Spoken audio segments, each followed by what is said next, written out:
The First Minister led a sizable entourage of aides and hangers on to the UN Climate Week in September, and the eye-watering cost of the trip has now been revealed. Humza Yousaf's trip to Grandstand in New York at UN Climate Week cost Scottish taxpayers almost £70,000.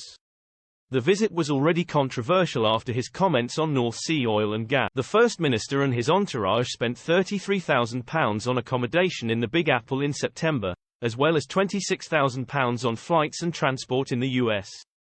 A further £4,700 went on meals and other expenses, while costs for the First Minister car service were £6,200. Scottish Conservative Shadow Secretary for Net Zero, Energy and Transport Douglas Lumsden said, "It seems no expense was spared sending Humza Yousaf and his entourage to Grandstand in New York. That might have been tolerable had he used his international platform to promote Scotland industry. But, instead, he used it to sell out our oil and gas sector and the tens of thousands of skilled jobs it supports." The First Minister's largesse will stick in the throat of those employees and, indeed, every Scot reeling from a budget that hiked up the taxes and decimated their public services.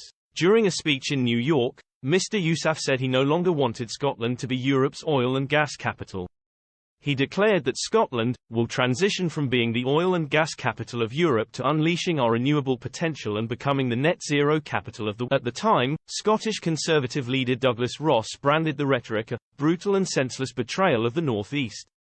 Critics also noted a marked change from Mr. Yousaf's previous comments in Scotland, where he said his government will not abandon those in the oil and gas industry. The Scottish Government said 4 aides from the First Minister's personal team joined the trip, along with 3 civil servants from the International Climate Change Department.